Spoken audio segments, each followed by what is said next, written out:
Hey everyone, how's it going? Can you hear me okay? I'm going to keep talking to see if you can hear me all right.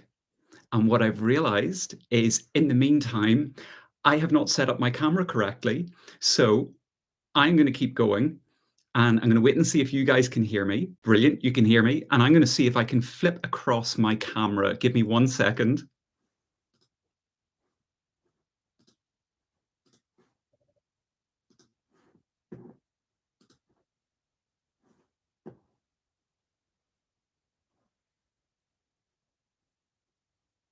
Hey, okay. Right, everybody. Hello.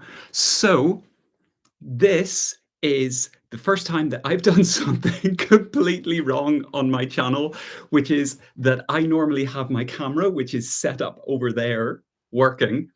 And although I set it up, it's not streaming through it. Instead, it's streaming through my the lens on my laptop. So we're going to go with that rather than me messing around and trying to get it working. The important thing is that you can hear me. So bear with me. There we go. That's a little bit better. We can work with this. So, evening everybody. How are you? I hope you're all keeping well. And hello from Ireland. I'm going to have I'm going to take a minute and I'm going to look down this list that I can see to see everybody that I need to say hello to. So, Lorraine, hello. My Northern Garden, hello. Scott, Anna Jones, Danny at the Grapevine Allotment, Lisa Skilton, Anna Jones, Adam, Rebecca, Magui, Anya, Lindsay at the Twee Garden, Eilish, Jane, David, Run and Shoot, Caroline, Dwayne, uh, Evelyn, Paul, there's Labyrinth Hearts, Dave, uh, T-Dog, StewTube, and Geraldine. Right, I am caught up. I can't believe how many of you are already here. This is incredible. Nicola, hello. Margaret, good evening. You're calling in from, or you're joining us from Kentucky. That's amazing. Jeffrey over in North Dakota. Mrs. Rob, Barb, Vicky, Joe, good evening, everybody. This is this is incredible. Every time I do one of these, I expect that I'm going to open up the live chat and there's going to be like two people. There'll be my moderators and probably my mother, and that's about it. So this is great that it's more than that. Hello, Hazel. Hello, Thomas, Joe, Jennifer. This is lovely. So this evening, we're going to have a really nice, chilled chat. And I'm going to make sure to let you all go before 8 o'clock, because if you're on GMT in terms of the time zone, if you're in UK or Ireland, you'll probably know that tonight is a very big night in the gardening calendar. Forget the start of spring, forget anything else. Gardener's World starts tonight on BBC Two at 8 p.m.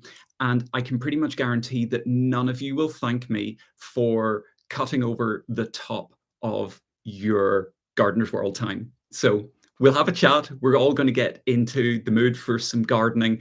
And then you can all go off and watch Gardener's World and Monty Don.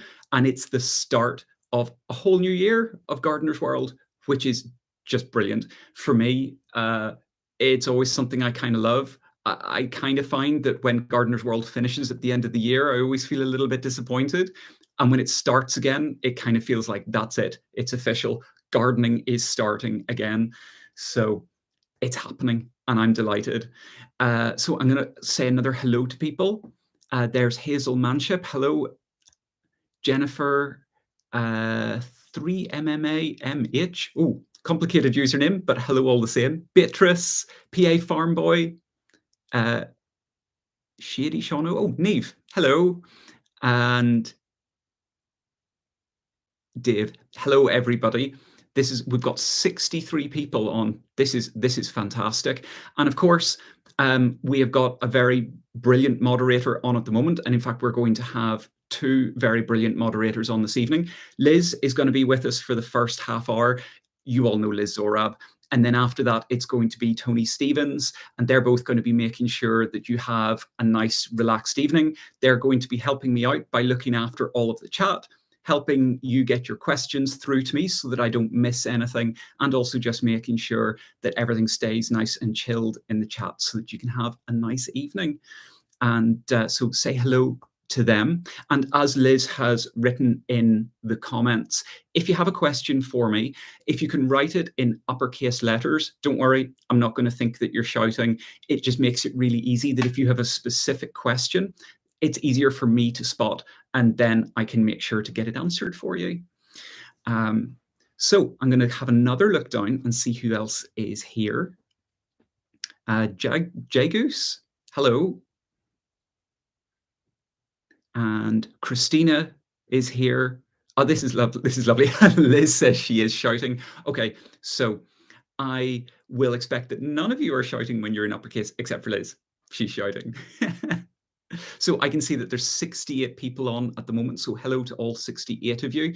So let's get cracking. So I thought what we would do before we get into loads of questions and things like that, and I see, Jagos, you've already put up a question, so I'll definitely come back to that, and I'll make sure that Liz reminds me.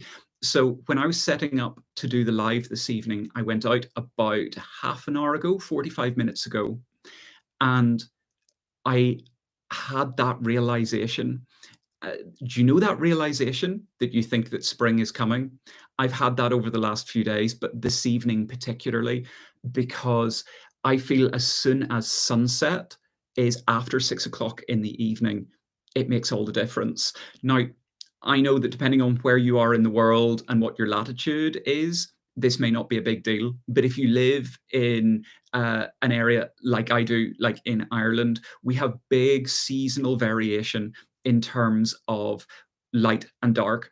So when it's winter, sunrise is normally about 8:30 in the morning, and then sunset is at about a quarter to 4 in the afternoon. So really we're down to less than about 8 hours of daylight. And you can imagine that makes for really long, like winter evenings. It means obviously in the summer, we get the opposite, really short nights and loads of daylight, which is lovely.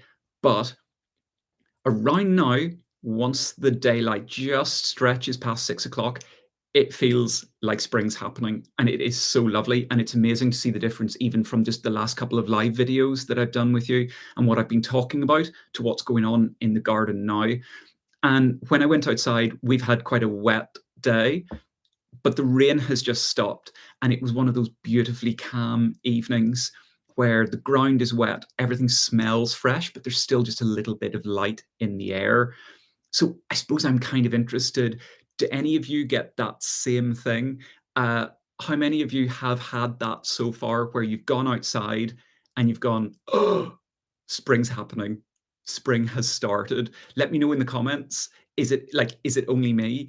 And also let me know in the comments if it's the kind of thing that hasn't happened to you yet. Like if that's something that's still to come, when does that happen for you? Because I'll be interested to hear that. So that's enough about rattling on about spring. Yet Run and Shoot is saying, yes, spring has sprung in London. It absolutely has. But Marcy at the same time is saying 6 inches of snow in central USA today.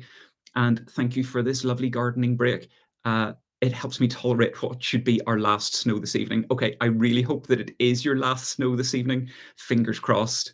Anya, the Irish country woman, is saying she's with me on that. She agrees. And Liz is saying, yes, 6:30 in the morning, and the light was pouring in through the windows. Oh, it just makes all the difference.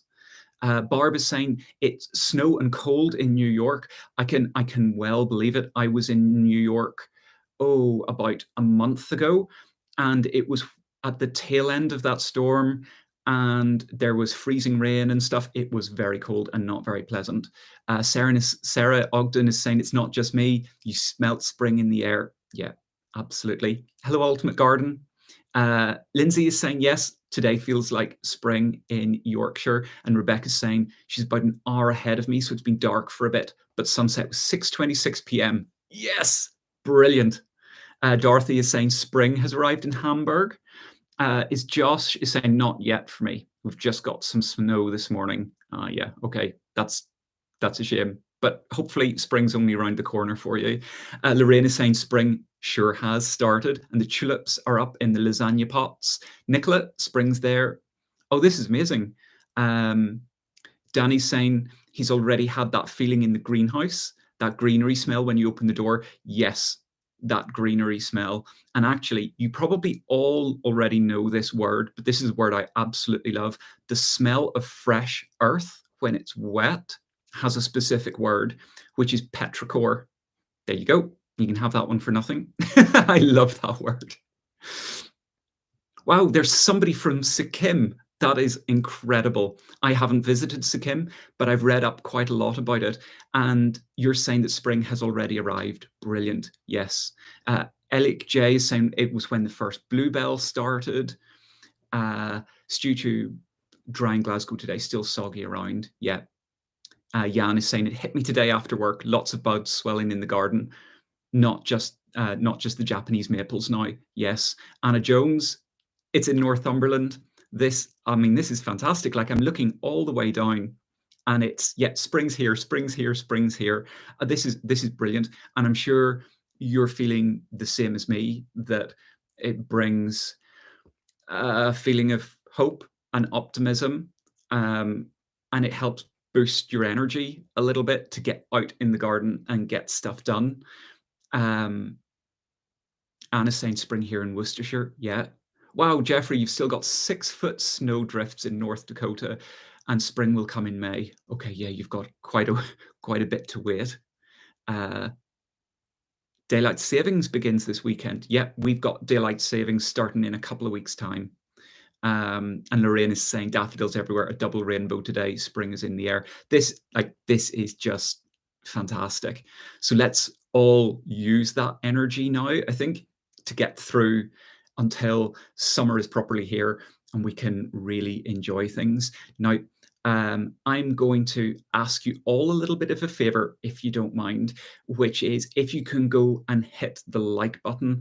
I know it doesn't seem like a big thing, but every time you hit the like button, whether it's on something like a live like this, or if you're watching one of my videos, it tells YouTube that people like you, because they know that you're into gardening content, like my video.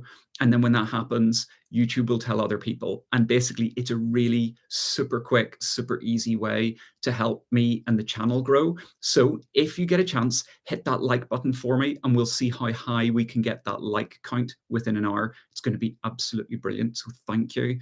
And now that I've basically done that little plug, I'm going to have a sip of my tea. Mm. So, Ultimate Gardening. Hi, I'm a young gardener, 15 years old. I specialize in vegetable production. I've been doing this for 8 years now. 8 years! Good on you. That is absolutely fantastic. And I love teaching others about growing their own food. What do you specialize in? Brilliant. Well, for starters, Ultimate Gardening, well done. And I have to be completely honest. I have watched your channel before, but I just can't think of your first name. So drop your first name into the comments and then I can say a proper hello to you. What do I specialize in? I specialize in pretty much a bit of everything in the garden. I like growing things that I can eat, but I also like ornamentals. I like wildlife. And for me, what I love most about my garden is that it's got a bit of absolutely everything. So if I'm in the mood for working on trees, we've got trees. If I'm in the mood for doing stuff with veg or fruit, I've got the veg garden and the polytunnel. Emmanuel, brilliant.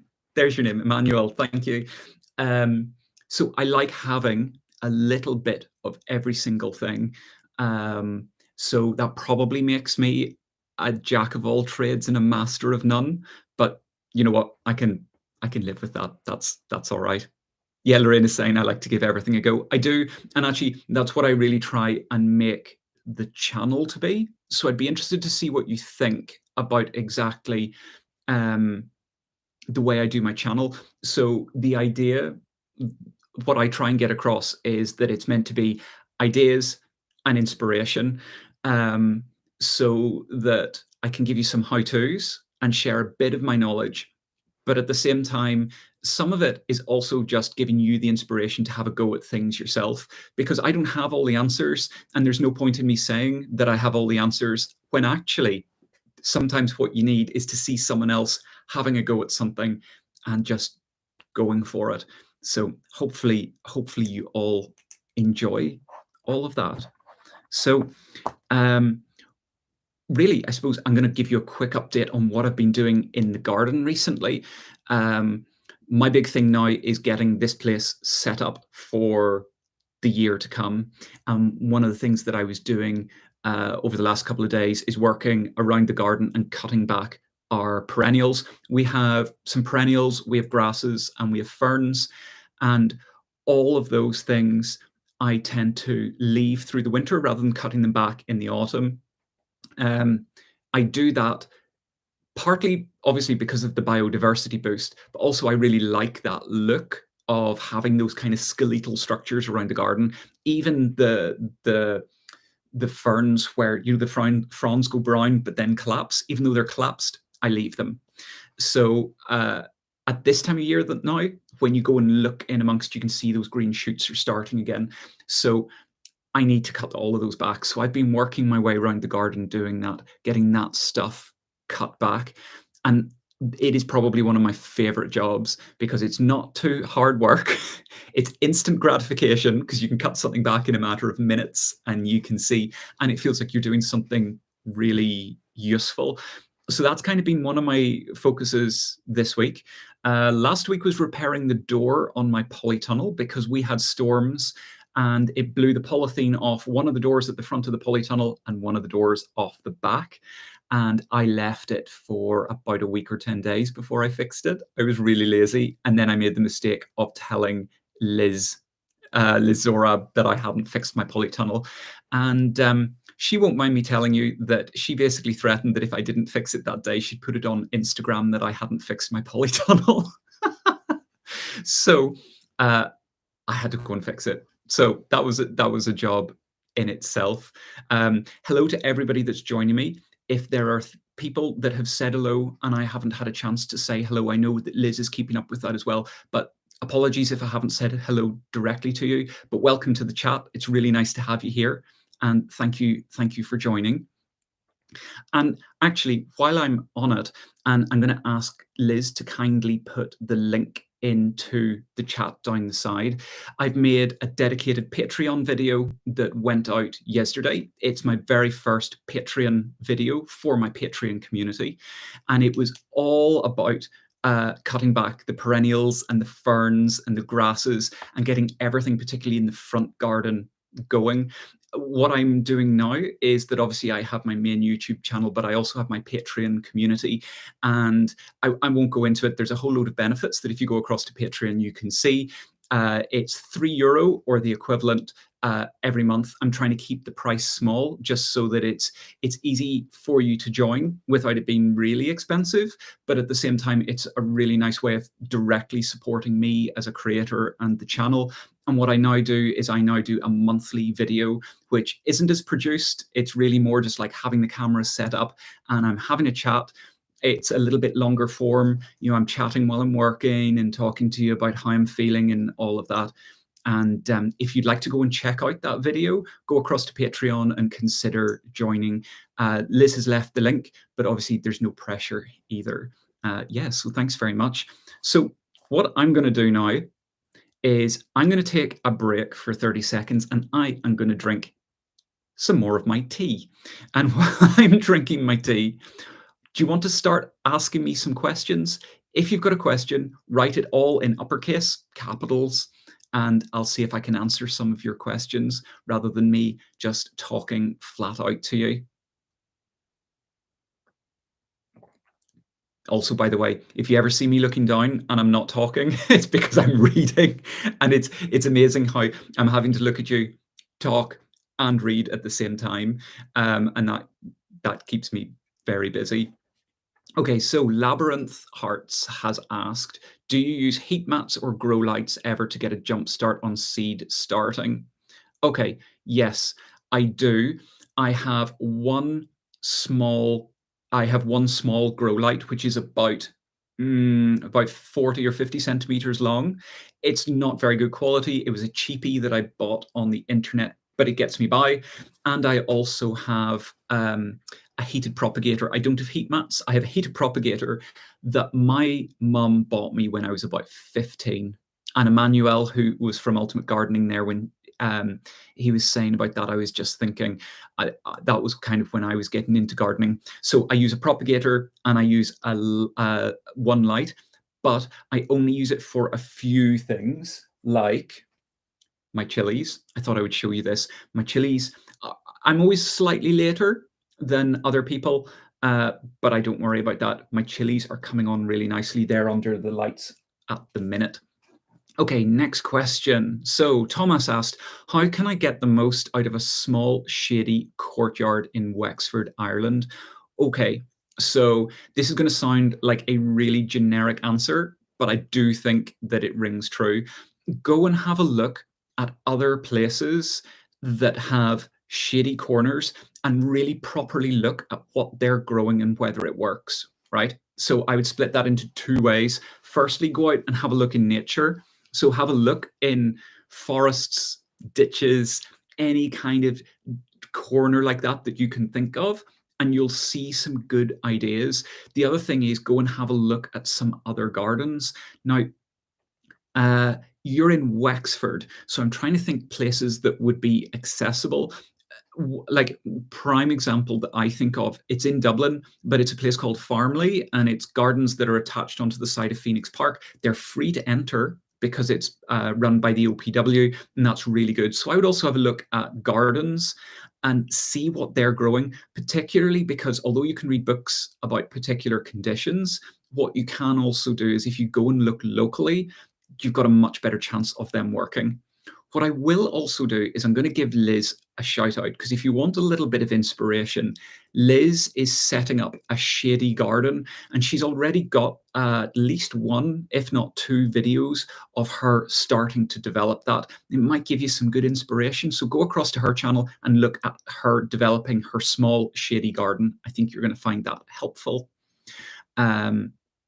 Sarah Ogden asks, how big is the property that you grow on? Quick answer, it's an acre. It's just slightly under an acre, but it's easy just to think of an acre. It's a big, long, slim acre rather than like a square. It's a big, long, narrow garden, which always makes it much larger on camera, in case you're wondering. Sarah, thinking of growing chickpeas, have you ever tried growing them? Truthfully, no, I haven't. I'm not. The reason I haven't is to me that strikes me as one of those crops where actually you're going to need to use a lot of space to get a meaningful crop. And because they're quite low cost, I tend to try and stick to things that feel like really abundant. And I haven't honestly tried it before. Joe asks, have you ever used stratification for your seeds? Yeah, absolutely. If it says on the packet to stratify them, do it. It makes all the difference. Yeah, if they're recommending it, it's definitely the thing to do, and I've had good success with it.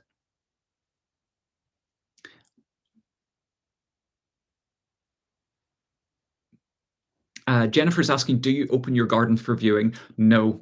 So my garden is private. I have no intention of opening it, I'm afraid, partly for privacy, partly because it's not good enough for people to look at. Trust me, what I can do with a camera hides a lot of the ugliness. You're not getting to see the ugliness except for the bits that I decide to let you see. So I'm afraid, no, it's not going to be open. Uh, Tony's here. Hello, Tony. And right, looking down, by the way, say shady. Shady. Mikhail's saying, the way you say shady, it sounds like another word. Yeah, I know. So it's the strong Northern Irish accent. I have lived outside of Northern Ireland for about 15 years now, and the accent hasn't gone, so I don't think it will now. Okay, so Sycamese gardener is saying advice needed on growing Salpiglossis from seed, growing them for the first time this year. Okay, hands up, I've never grown it. And for that reason, I can't give you any advice. I'm really sorry. I'm always conscious to be able to just be honest and say, I can't give you advice on that, and that's one where I'm afraid I can't. Um, Rebecca has asked, I'm building raised beds tomorrow. Do I need to line them with anything? It depends what you're making them with and depending on how you feel. So, truthfully, I didn't line my beds. My raised beds are made out of scaffolding boards. Yes, you can line them, and it will slow down the rotting process a little bit, but it's still the same thing that the boards are going to be sitting out in the wet. They are going to decompose. The big thing is make sure that you line underneath. I did that to try and stop weeds and stuff coming through. That's the biggest thing I would suggest. Uh, Sorry, this is like rapid fire. Caroline's asking, when did you first start gardening? I would say pretty much forever. My memory of gardening has been that it was always around. My mum is a really passionate gardener. She hates me using the word plantswoman, but guess what? She's a plantswoman. Her knowledge is staggering. So I picked up a lot by osmosis. And both my grandparents were really good gardeners as well. So it's always been around. Um, and for that reason, it was always an interest. And then I went and studied horticulture for a year before I left and went and got my day job.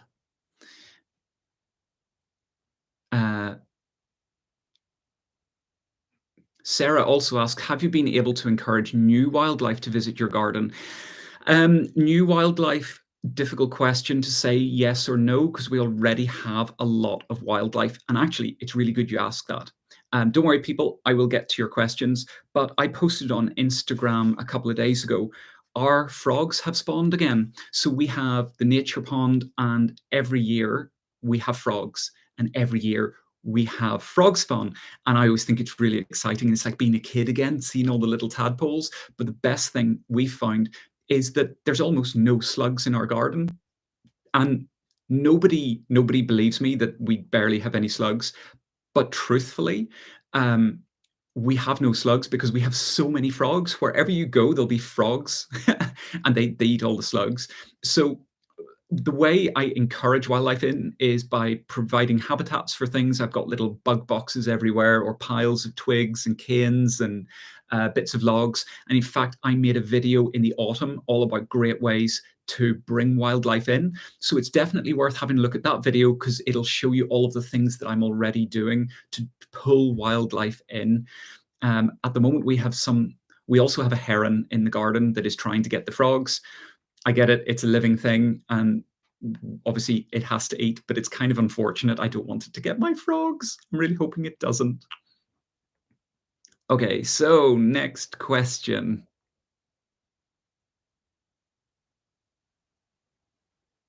How deep do you recommend raised beds to be? Honest answer, depends on what you're growing.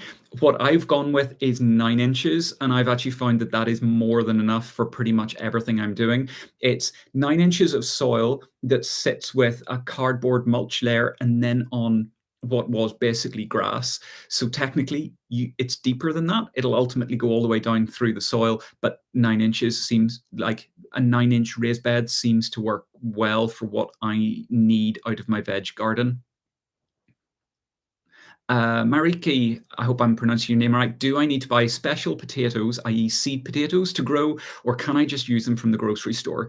Okay, technically, yes, you can grow the ones from the grocery store. However, it's always better to use seed potatoes. The biggest thing is disease. Now, bearing in mind that I live in Ireland, and there was obviously a very famous potato famine, that demonstrates what can happen at how quickly blight, for instance, can spread. By going with seed potatoes are produced by growers that grow them in conditions and make sure that they're, if not blight free, the chances of blight and other diseases are lower. So it's a much more ethical way to grow your potatoes, really. So I would always recommend seed potatoes. Plus, you can pick really nice varieties.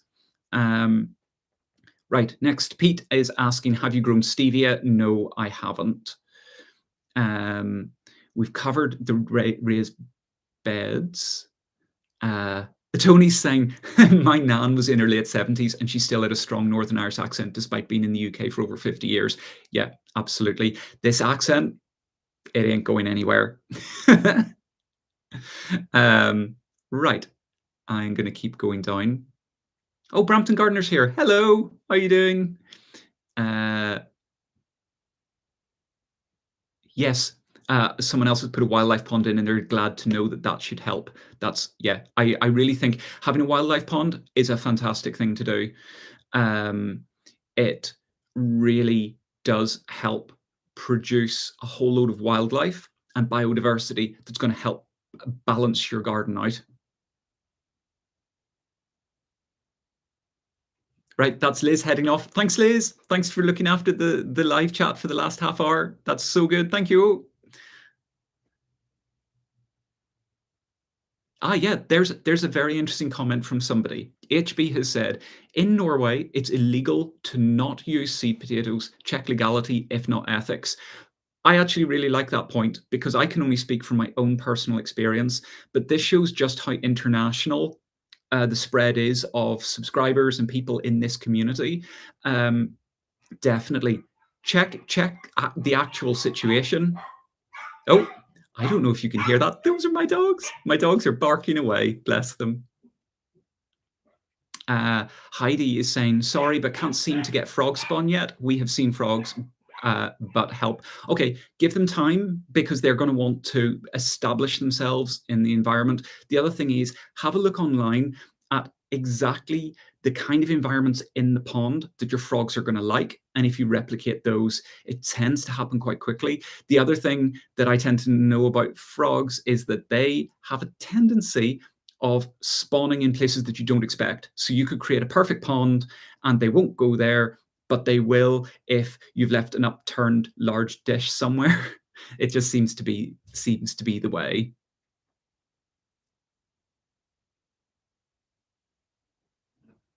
Oh no, Liz is saying that the seminar that she was meant to be going to now, which meant that she had to leave, was yesterday. She's really disorganized. Oh no, Liz, I'm really sorry. Magui's asking, how can I care for daffodils that I bought? Okay, plant them, enjoy them, leave them in the green for as long as possible. Don't cut them down. Don't fold them over and tie them up. Leave them in the green. Let them start to die back naturally. Once they finish flowering, give them a little bit of feed. Once they die back, then you can keep them going for next year. That should sort you out. Joe Richardson saying he's got a wildlife pond, but it never attracts frog spawn.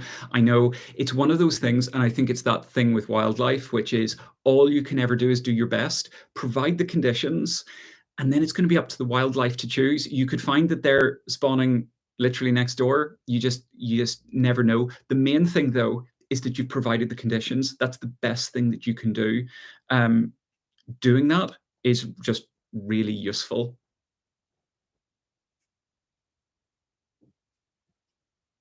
Adam is saying, hi Liz and Niall, I'm really excited to be giving my little girls year one class about plants and why they're important. I'm giving them each runner bean seeds to plant. They're colourful and easy to handle.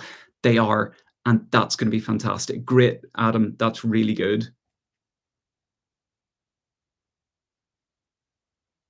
Brilliant. I think I've caught up with the questions at last. That was rapid fire. That was busy. Okay.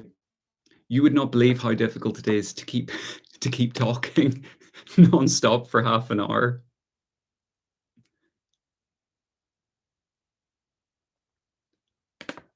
Okay, so I thought I'd tell you, you may not have seen this, or you may have. Something that might interest you is Hugh Richards. I'm sure you're well aware of his channel. Very kindly asked me to collab with him on a video a couple of weeks ago, and it was top steps to setting up your own garden. And I did just that. I included what I think is really important. And I'm going to ask Liz if she's still here, or if Tony could do it to go across to Hugh's channel and maybe put the link in the comments to that video if you haven't already seen it. It was great fun to do. And without giving too much of a spoiler, mine is more about a mental perspective on getting started in the garden rather than necessarily a practicality. And actually, the video that Hugh created came together really nicely, and I think it's some really good inspirational information. And of course, if you haven't already watched it yet, Hugh then was in my latest monthly seed sowing video for March. So I hope you're enjoying those, because last year I did what to sow edibles, and now this year I'm doing what to sow flowers. And it's been popular so far. But what I'm doing is every month I get a YouTuber friend of mine, a YouTube creator, to come in. So I've had Liz, I've had Erica from Erica's Little Welsh Garden, and this month was Hugh. And what's really nice is that rather than it just being my opinion and nobody else's, I'm able to draw in other opinions each month. And I think it makes for an interesting watch. So if you haven't gone across and watched it yet, head across to my channel and have a look at that video. And it's got some great inspiration for nice flowers that you can grow, which are going to make your garden look beautiful, give you loads of good companion plants. It's going to be great for the wildlife as well.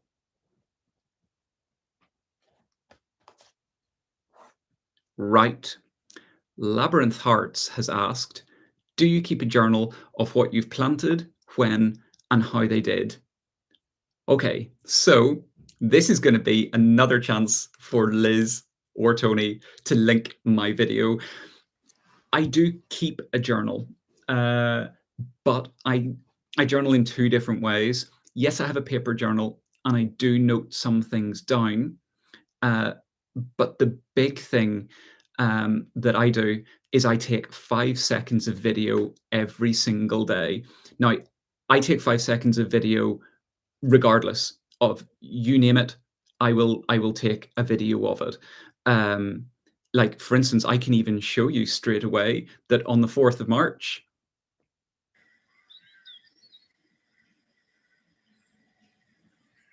I was clearing out under the apple trees. So I recorded the video. And actually, for me, I think it's a really good way of garden journaling. Sometimes, like most people have their phone in their pocket, but they don't necessarily have a book, to take notes in. Take 5 seconds of video, and presumably you're using a smartphone. It will log the location, the date, the time, and it is the most powerful way of recording things that I've ever come across. Not only from a technical standpoint, in terms of it was this seed and this date, but also how you feel, because I find that when you look at a video, it puts you straight back into that moment. So I made a video all about it because I've done this for years. I record 5 seconds every day. So head across to that video and have a look. It might actually be one of my all-time favorite videos that I've ever made. It's quite personal. I've put a lot of personal clips into it of things I've done that I've really enjoyed, and it sort of shows you my thinking. And what's lovely about it is I mentioned at the end that if you record 5 seconds of video every day for a year, you've got just under half an hour of continuous video. And imagine if you did that every year, you have this lovely continuous video of everything that's happening. And I just think it's the way to garden journal. I'm absolutely hooked on it. Okay, Adam is saying, how long will purple sprouting broccoli continue to crop? I only have one dedicated raised bed for veg. They took it over. What would you underplant? Oh, okay. Well, I mean, underplanting's probably quite easy. Anything small and quick growing. I mean, at this time of year, you could even just put in some little radish seeds and get a little quick catch crop. That's what I would suggest. How long will purple sprouting broccoli continue to crop? It depends on the size of it and kind of how healthy the plants are. But I mean, you should get several crops off it. Once you start to cut it and it starts to side shoot and you get more. Certainly, I have a friend that it was cropping for what felt like forever before it finally gave up. Now, what I'm going to do is I'm going to take a break again and give my voice a rest. And I'm going to ask you, if you haven't yet, hit the like button. And I'm also going to ask you another favor. It doesn't cost you anything, and hopefully you don't mind doing it. The channel's growing, and that is absolutely fantastic. But what I'd love to do is get the word out about my channel even more. So what I'm wondering is, if you're willing, if you've got Twitter or Instagram or Facebook or anything like that, if you were willing to share my channel and let people know about my channel, that would be incredible. I would really appreciate it. And we'll see how much we can grow this community, because certainly what I'm loving is I'm getting to know more and more of you more and more often. And that's really lovely. So thank you in advance if you don't mind doing that. Yeah, I would really appreciate it. So this is what I mean about not talking and then just looking at the screen. That's what I was doing. So I'm going to show you a few other things that I've been sowing, purely just because I'm aware that I make videos about sowing seeds, and you probably are never sure whether I actually sow seeds or not. So broad beans. I've got broad beans going. I sowed some direct outside in the autumn. Uh, Quite a few of them got nibbled by pigeons. So I've only got about a dozen. So I've planted more spring ones. And really, these are at a point where they very much need to get out into the garden. What I'm prioritizing at the moment are getting herbs going. I've got a lot of chives in pots, because I actually use a mixture of chives and tagetes, or French marigolds, to line the edge of my raised beds. I didn't have that many last year, but I really like doing it as a almost like a double companion planting combination. It's easy to say. Because the scent of both chives and French marigolds does a really good job of warding things off. So I'm planting loads of those so that I can put them all around the beds. Okay, so when would you plant out sweet peas? Lisa asks. Okay, so I've got mine going. I'm not going to be planting mine out too soon. I mean, realistically, for where you're living, Lisa, I would be thinking early May. Basically, don't go too early. The plants are going to be small. You don't want them to get hit like really badly. Like, although they're tough, my experience has been just give them an extra little bit of cosseting. I would grow them on, pinch them out so that they don't end up getting really leggy, that they start to get bushy. And I would give it another good few weeks. I would really be waiting for a while before I get them out. Nicola's asking, any new veg you've not grown before, have you planned to try this year? Yes, actually, but they're already in the ground, and that's garlic and onions. I planted garlic and onion sets. They're things I've actually never really grown before. So I'm going to give them a go, and we'll see. They're looking well, so it's looking positive. But they are new to me, so I'm hoping that they're going to work. Oh, that's lovely. Some people have left really nice comments about the 5-second video idea. It is a beautiful idea. Yeah, I find it means a lot to me. Paul's asking, if somebody was looking to start a vlog on their garden, what would be your tips? Number one, do it. I am so glad that I did. Number two, have confidence. Unless you've talked to camera before, which I never had, it feels really weird. Be really confident and imagine that when you're looking at the camera, that it's somebody you know, that you feel comfortable with. And third, if you're doing vlogs, make sure that they tie into stuff that you actually need to do in the garden, because they take a surprising amount of time. And if you decide that you're going to make a video about doing something, but actually you need to do something else in the garden, it slows down everything. So I find that I need to dovetail the two together. Hopefully those help. Margaret, why do seedlings dampen off? So I think I know the answer. If I tell you the wrong answer, please forgive me. It can basically be because of molds. So the big thing is to try and avoid molds. That would be my immediate thought. So try looking at sterilizing your compost. Look at the conditions you're growing them in. Um, like in a propagator, they can start to dampen off if you leave them in too long, things like that.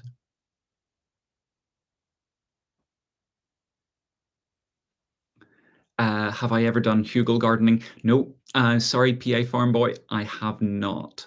I have not done hugel gardening. Sorry, I'm checking the time because I don't want to run on really badly.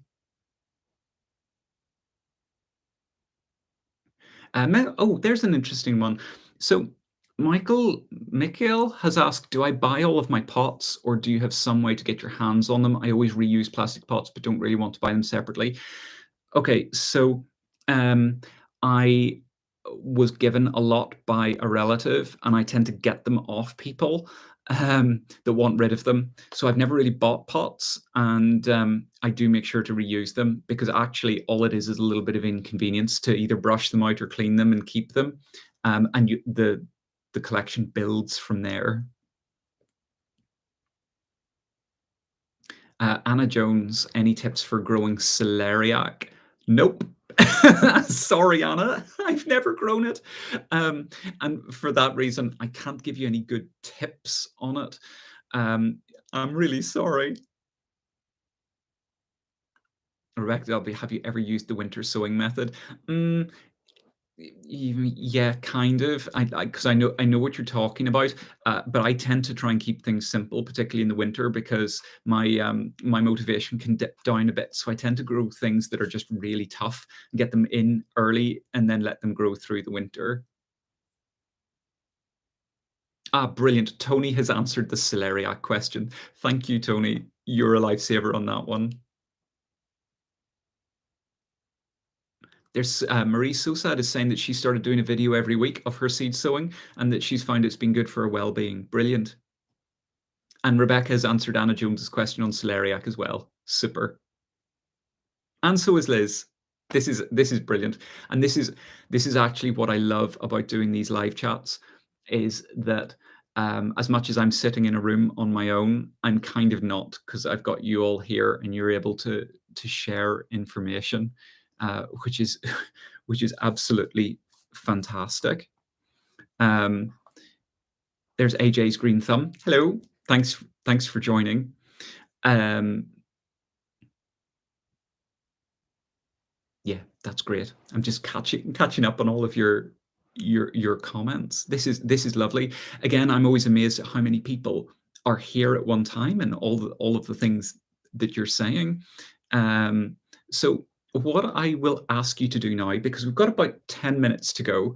So rather than writing questions to me, why don't some of you write what you're doing in the garden at the minute or what you're planning on doing in the garden over the next month until I see you on a live chat next? Write it in capitals so I can spot it really easily. And I'll have a look down and I'll pick out some of the comments and we'll talk about the things that you're doing because that's the best bit is that you can talk in this chat about yourself, not just me talking about myself.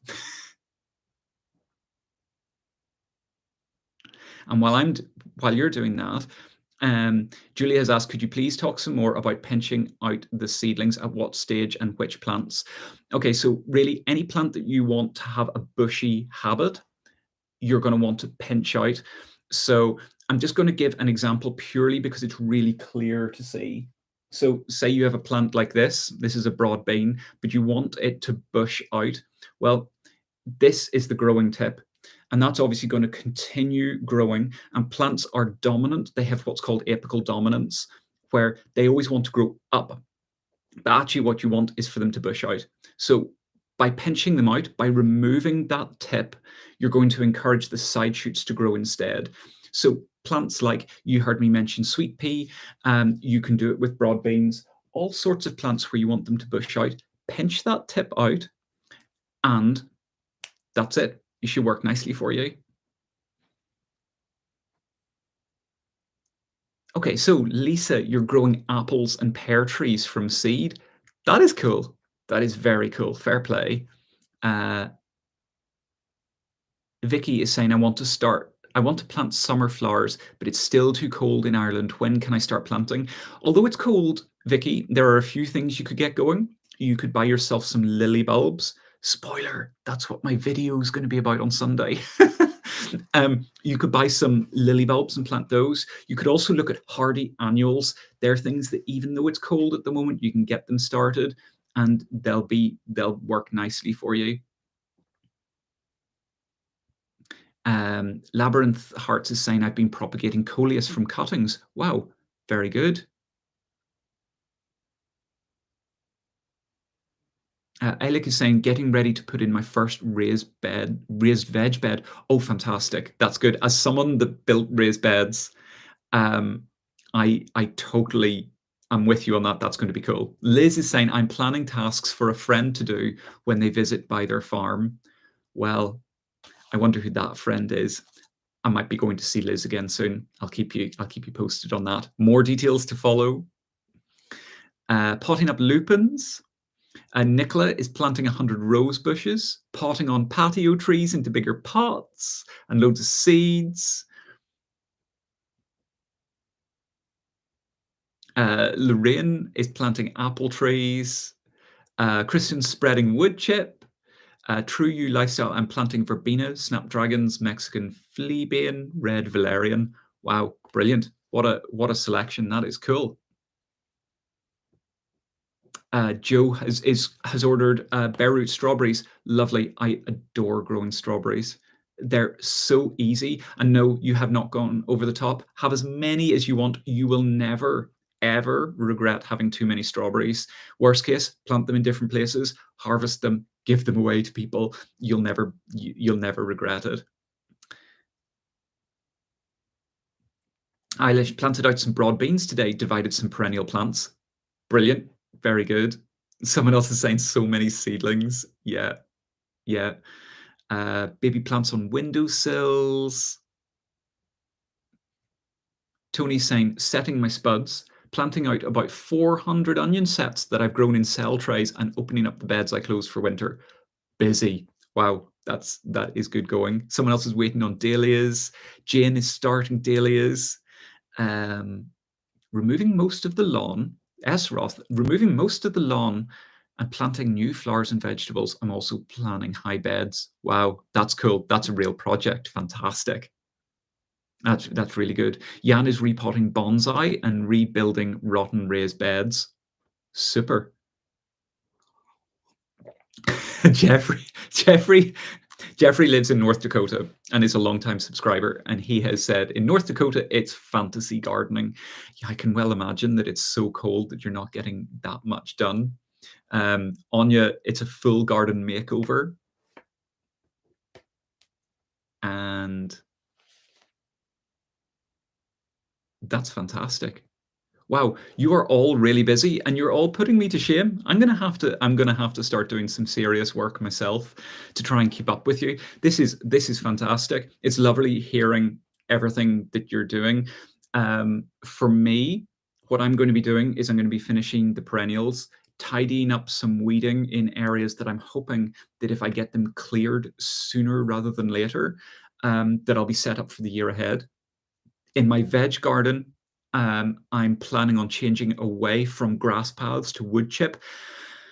That's going to be a big job, and I'm not looking forward to that. And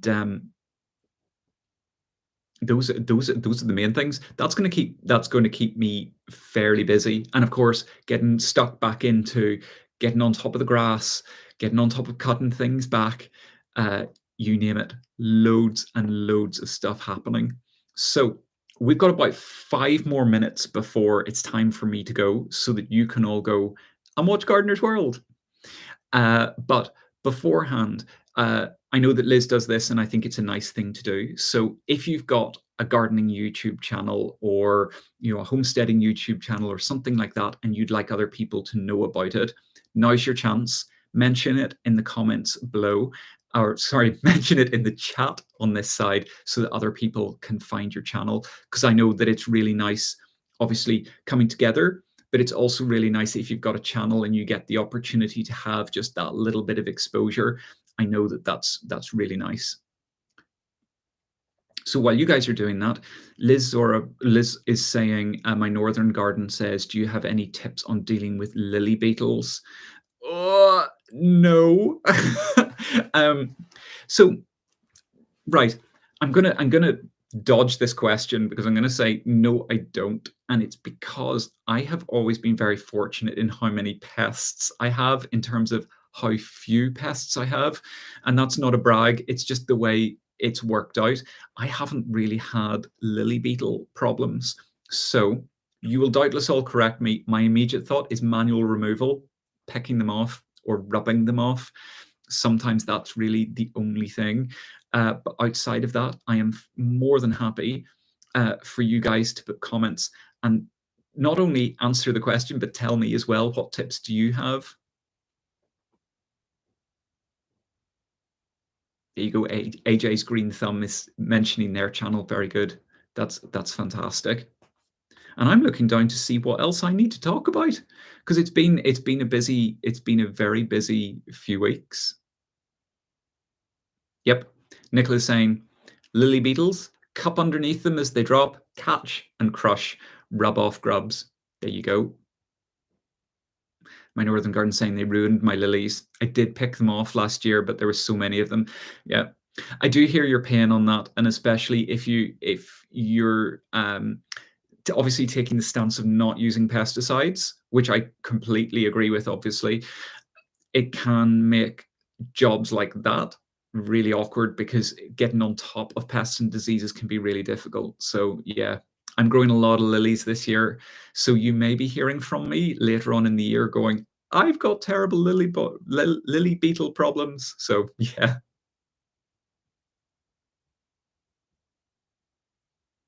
there you go. Danny from the Grapevine Allotment is saying goodbye. Bye, Danny.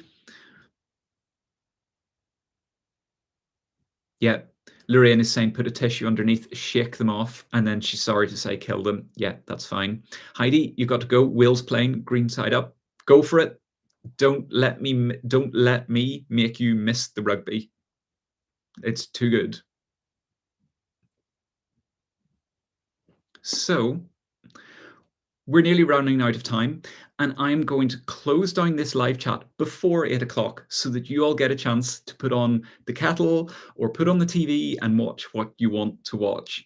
So, what I need to say is a massive thank you to all of you for coming on this evening. It has just been fantastic. I love this so much. If you haven't already, give this live chat a thumbs up before you go. I'm going to twist your arm to do that because it's really going to help. And thank you so much for all of your contributions. What I absolutely love is that I come on and this is only my third live chat ever. I come on, I have the live chat, and what I'm met with is, well, this evening there's been over 100 people on at any one time, and you're all really positive. You're talking to each other, you're engaging, you're asking lovely questions. You want to hear a bit about me, you're willing to talk about yourself. It is so nice. And what it shows is actually how nice the community is. And it's something that I feel very lucky that all of you are part of my community. So that's probably a very long-winded way of saying thank you. Thank you very much for coming on to the live chat this evening. I hope you have a lovely Friday evening wherever you are in the world, even if it's maybe Saturday morning. Have a lovely Saturday morning. Enjoy the rest of your weekend. Enjoy the rest of your week. And oh yeah, and if you're in Ireland or if you have access to it, head across Virgin Media One, Tuesday the 15th. So this Tuesday coming at 9:45, I'm going to be back on Ireland AM on our National Breakfast TV show, talking all about houseplants and what you need to do for spring. That's another way that you can see me. So everybody, thank you again for joining the live chat. It's going to be a monthly thing, so I'll see you this time next month in April, and see you. Bye, everybody. Bye.